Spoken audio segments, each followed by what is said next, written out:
Hello everyone, welcome to today's class. आज के lecture में हम एनपीआर और एनसीआर की एक्सपेंशंस देखेंगे और उस पर बेस्ड कुछ क्वेश्चंस। Let's start. सबसे पहले एनपीआर की एक्सपेंशन। तो NPR is N factorial upon N minus R factorial.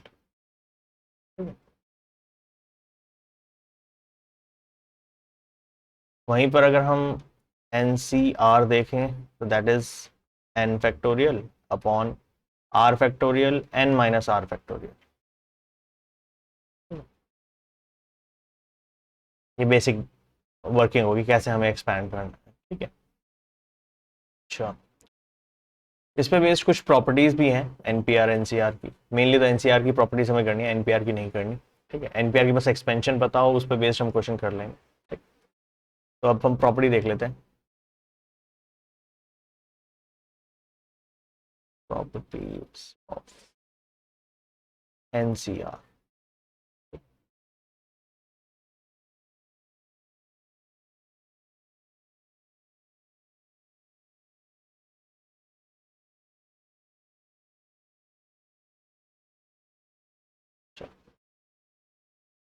NCR की जो पहली प्रॉपर्टी है वो है कि एनसी जीरो जो होता है वो एनसी एन के इक्वल होता है और ये वन के बराबर होता है। ठीक है? अच्छा, second is N C one हमेशा एन होता है। मतलब विल हम इसे सॉल्व करके भी निकाल सकते हैं, ऐसा नहीं है। इट्स जस्ट दैट कि N C zero N C one वगैरह ना सॉल्व करने में बिल्कुल टाइम वेस्ट मत करना। बाइनोमियल एक चैप्टर आएगा, वहां पर इसकी स्ट्रेट फॉरवर्ड एप्लीकेशन है। ठीक है, तो वहां पर बहुत सारे N C zero N C one N C two ये सब निकालने पड़ते हैं। तो जीरो और एन सी वन ये तो याद रखना कि एन सी जीरो वन है, मतलब एन तो यहाँ पे कुछ भी होता है, five C zero five six C zero सब वन होंगे। अच्छा, अगर सिक्स सी वन आ जाए तो सिक्स होगा, फाइव सी वन आ जाए तो फाइव होगा, ये सेंस है। ठीक है, फिर एक प्रॉपर्टी आती है हमारे पास, if N C X is equal to N C Y. तो देखो यहाँ पर ना क्या इंटरप्रिटेशन है। इंटरप्रिटेशन ये है कि या तो ये हो सकता है कि एक्स और वाई बराबर हो। ठीक है, एक तो ये पॉसिबिलिटी है, और ये भी हो सकता है कि एक्स प्लस वाई ना एन के बराबर हो। एक तो हम डायरेक्ट कंपैरिजन से कह रहे हैं कि एक्स और वाई बराबर होगा, दूसरा ये भी होता है कि एक्स प्लस वाई हो सकता है एन के बराबर हो। ठीक है, इस पर बेस्ड कई बार क्वेश्चन आ जाते हैं एग्जाम में। ठीक है, फिर एक प्रॉपर्टी होती है N C R is equal to N C N minus R. ये बेसिकली ऊपर वाली प्रॉपर्टी से ही बनाया गया। ठीक है, अच्छा, एप्लीकेशन पॉइंट से समझा देता हूँ कैसे करना होता है। ठीक है, जैसे एक एक एग्जांपल ले लेते हैं इनके। एन पी आर ना, so let's say five P three. ठीक है, ऐसा है। तो फाइव पी थ्री कैसे खुलेगा? It will be five factorial upon five minus three factorial. तो ऊपर हो गया फाइव फैक्टोरियल 120, नीचे हो गया five minus three two factorial two, तो ये 60 हो जाएगा सॉल्व। ठीक है, तो इस तरह से ये इसको कर सकते हैं आराम से। अच्छा, इसको अगर लें, चलो फाइव सी टू निकाल के देख लेते हैं, तो या फाइव सी थ्री ही कर लेते हैं, चलो।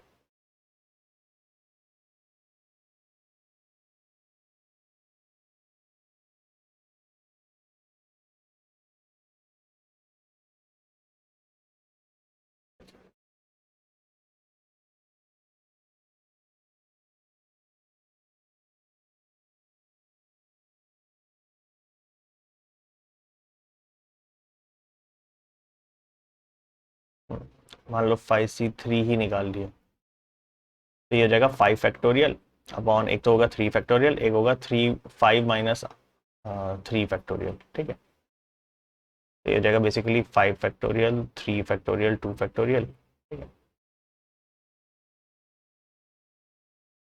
इसको हम सॉल्व कर सकते हैं अकॉर्डिंगली। 120 ऊपर थ्री फैक्टोरियल हो गया सिक्स, टू फैक्टोरियल हो गया टू, तो 12 ये 10 आ जाएगा। अच्छा,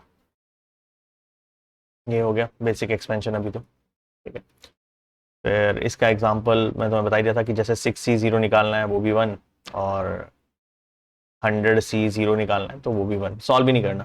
ठीक है, नेक्स्ट वाले का एग्जांपल ऐसे ले लो कि मान लो ट्वेल्व सी वन है तो वो ट्वेल्व होगा, फिफ्टीन सी वन है तो वो फिफ्टीन होगा। ठीक है, इस पे तो एक क्वेश्चन आएगा, वो हम देख लेंगे, ठीक है। ये लास्ट वाली प्रॉपर्टी ना कई बार ज़्यादा हेल्प कर देती है, ठीक है, एक सी की एक्सपेंशन खोलने में ना, ये वाली लास्ट वाली प्रॉपर्टी कई बार हेल्प करती है। जैसे तुम्हें मान लो 5C3 अभी हमने ऊपर निकाला था 10 आया, तो इस प्रॉपर्टी के अकॉर्डिंगली ये किसके इक्वल होना चाहिए, 5C5 - 3 यानी कि 5C2 के बराबर होना चाहिए। अब निकाल के देख लेते हैं। एक्चुअली ना इसकी एक्सपेंशन लिखोगे ना तो तुम्हें अपने आप समझ में आ जाएगा कि कैसे वर्क कर रहा है। 5C2 देखो ऊपर क्या आएगा, 5 फैक्टोरियल n फैक्टोरियल लिख दिया हमने, फिर नीचे r फैक्टोरियल यानी 2 फैक्टोरियल, और फिर n - r मतलब 5 और 2 को सब्ट्रैक्ट कर दो तो वो 3 फैक्टोरियल। सेम ही तो लिखा हुआ है यहाँ पे भी, तो यही लिखा था हमने। अब नीचे सिर्फ मल्टीप्लाई का ऑर्डर ही तो डिफरेंट है, उससे क्या फर्क पड़ता है, सेम चीज है, 10 ही आएगा ये भी सॉल्व करके, ठीक है। तो ये प्रूव हो रहा है कि हाँ प्रॉपर्टी सही है, 5C3 या 5C2 एक है, ठीक है। तो अगर मान लो 5C3 और 5C2 दोनों चाहिए हो तुम्हें, तो अलग अलग निकालने की जरूरत नहीं है, एक निकाल लिया दूसरा बराबर ही होगा, ठीक है। अच्छा ये हो गया। जो मैं क्वेश्चन की बात कर रहा था वो देख लेते हैं। इस क्वेश्चन की बात कर रहा था, इफ NC9 = NC8, तो कह रहा है फाइंड n, ठीक है। तो मैंने क्या बोला था कि ये ऐसा है ना जैसे NCX = NCY, ठीक है। लेकिन अब तुम एक चीज देखोगे, x और y या तो बराबर होनी चाहिए, जो कि इस केस में तो हो नहीं सकते, एक 9 और एक 8 है, तो ये तो पॉसिबल ही नहीं है। तो इसका मतलब दूसरी वाली कंडीशन होगी, और वाली जो कंडीशन थी, और की कंडीशन के हिसाब से क्या था कि जो x + y है वो n होना चाहिए, यानी कि 9 + 8 शुड बी n, यानी n कितना हो गया 70, ठीक है। तो बिल्कुल छोटा सा 1 मार्कर क्वेश्चन बनेगा, अगर बनेगा तो इस पर कुछ, ठीक है, बहुत स्ट्रेट फॉरवर्डली होगा, ठीक है। तो ये इस प्रॉपर्टी का इस सेंस हो गया, या तो इक्वल होंगे दोनों या उनका सम n के बराबर होना चाहिए।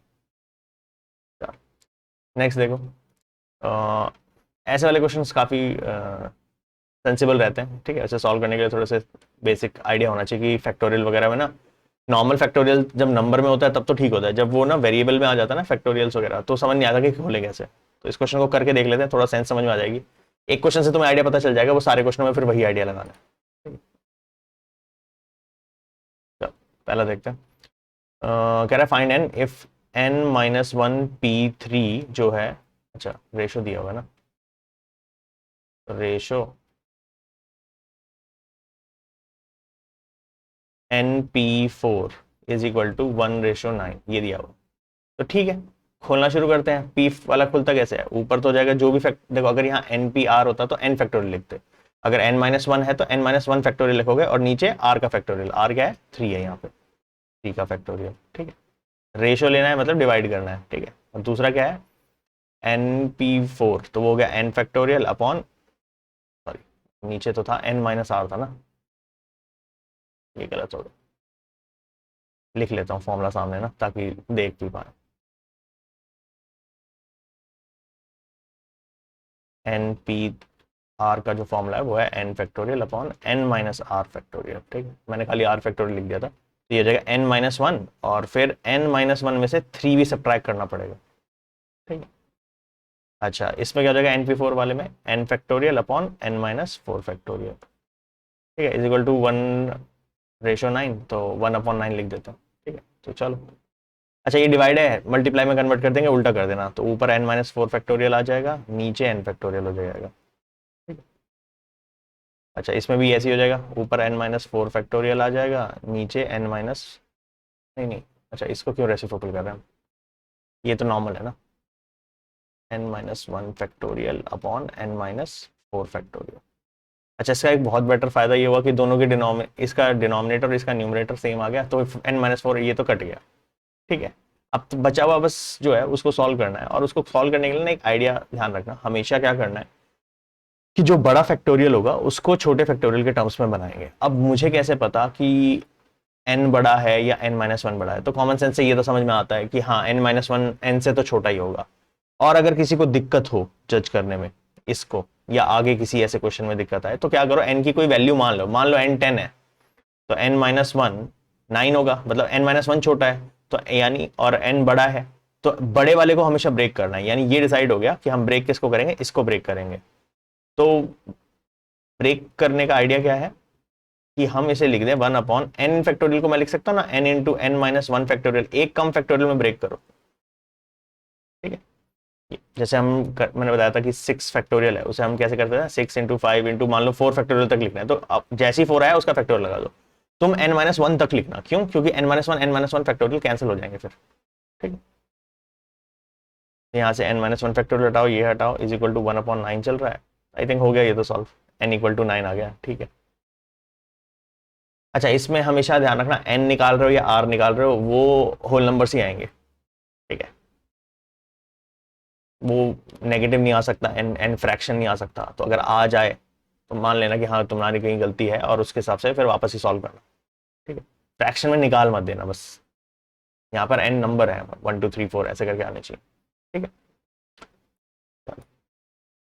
अब जो मैंने ये ट्रिक बताया ना कि वैल्यू मान लेना, ये वाली ना इस क्वेश्चन में बहुत हेल्प करेगी तुम्हारी। ठीक है, कई बार थोड़ा सा समझने में दिक्कत आती है, तो एक करा देता हूँ। फर्स्ट पार्ट देखते हैं। फर्स्ट पार्ट में कह रहा है 5PR जो है वो 2 टाइम्स है। ठीक है, तो 2 मल्टीप्लाइड बाय है ये 6PR-1 के। ठीक है, तो एक्सपेंशन से खोलते हैं, ऊपर हो जाएगा 5 का फैक्टोरियल, और डिनोमिनेटर में होता है इन दोनों का सब्ट्रैक्शन, तो 5 माइनस R का फैक्टोरियल। ठीक है, ऊपर हो गया 2 इंटू 6PR-1, ऊपर तो हो जाएगा इंटू 6 फैक्टोरियल, नीचे होगा इन दोनों का सब्ट्रैक्शन। ठीक है, तो इन दोनों का सब्ट्रैक्शन रहेगा 6 माइनस R-1 ब्रैकेट में लिखना। ठीक है, इसका फैक्टोरियल। अच्छा, तो इसको तो अभी ऐसे लिखते हैं, वैल्यू मत डालना अभी, मतलब 5 फैक्टोरियल की मुझे पता है वैल्यू डाल सकते हैं, बट डालना मतलब कैंसिल वैंसिल कर देंगे। 6 फैक्टोरियल, नीचे आ जाएगा तुम्हारे पास 6-1, ये भी सेम नहीं होगा।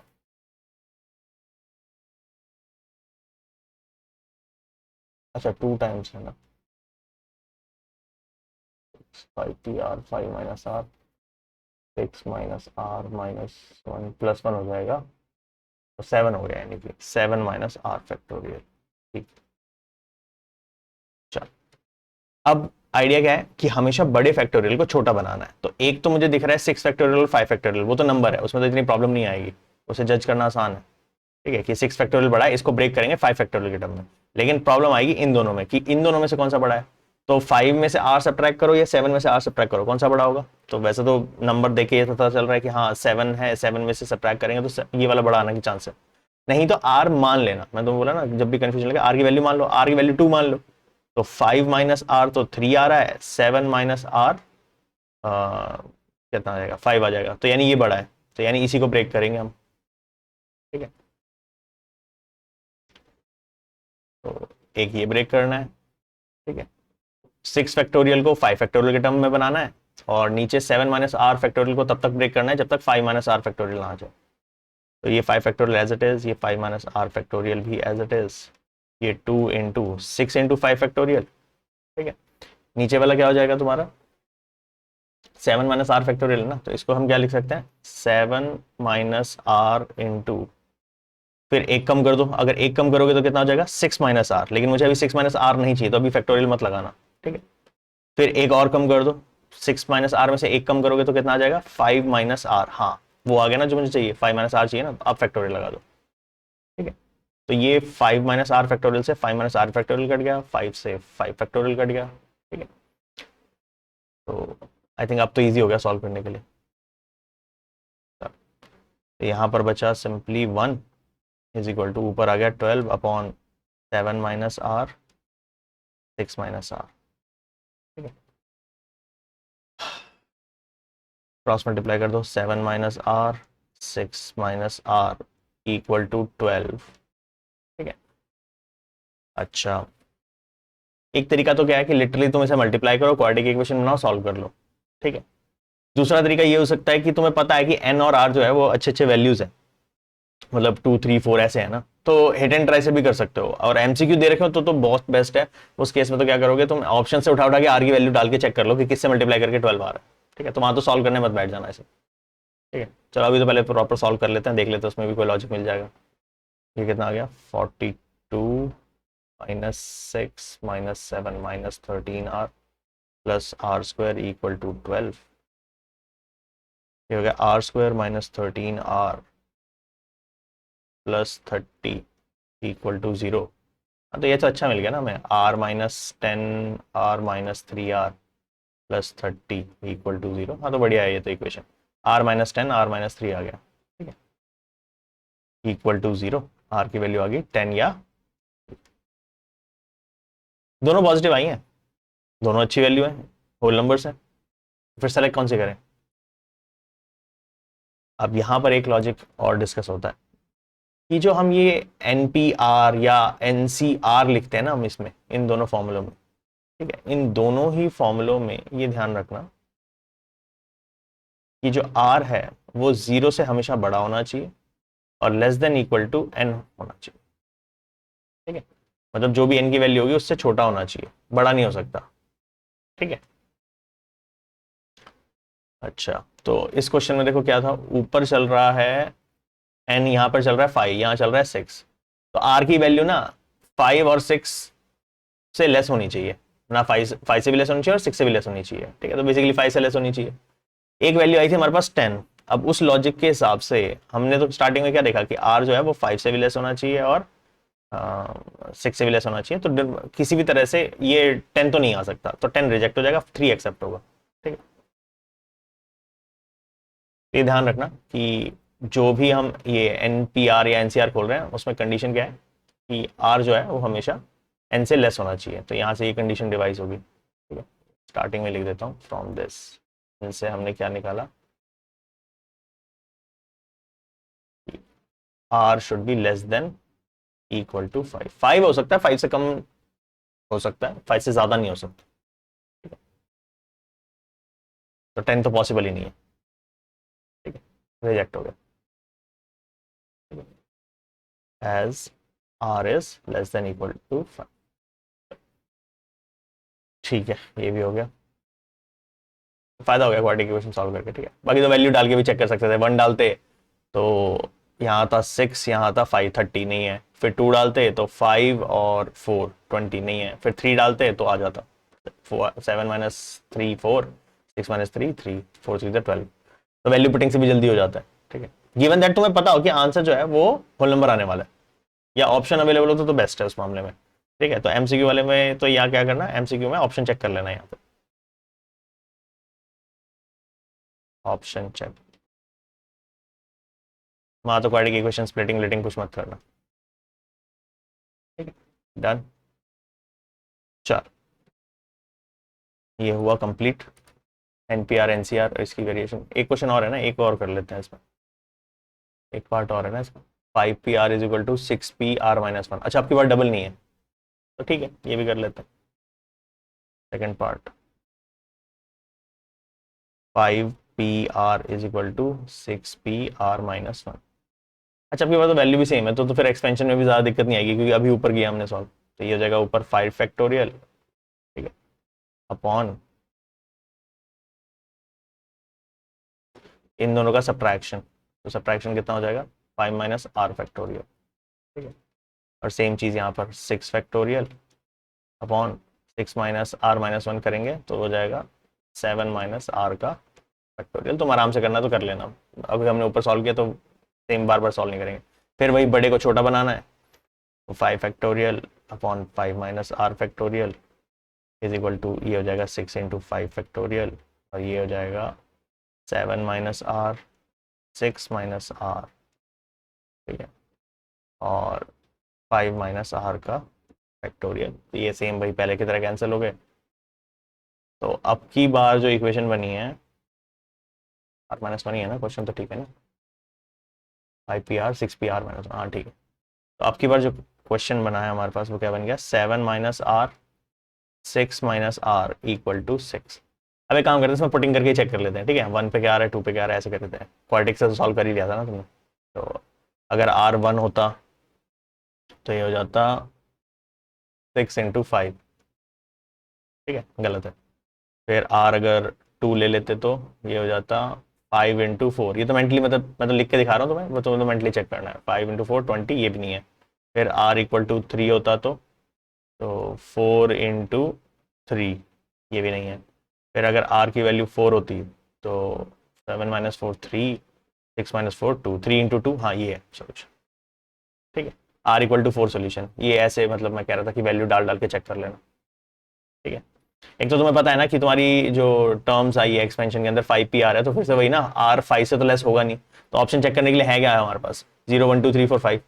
जीरो इतना ऑब्वियस आंसर तो नहीं होगा, ऑफकोर्स से पता है जीरो के लिए, तो फिर नहीं बनेगा ये, ठीक है। तो 1 2 3 4 5 ये सब चेक करने, आराम से कर लेना चेक, ठीक है, माइंड में ही हो जाएगा ये तो।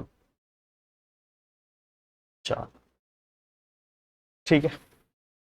तो एनपीआर एनसीआर के कॉन्सेप्ट में तो बस ये वाले क्वेश्चन थे, ठीक है। See in the next class, good day everyone.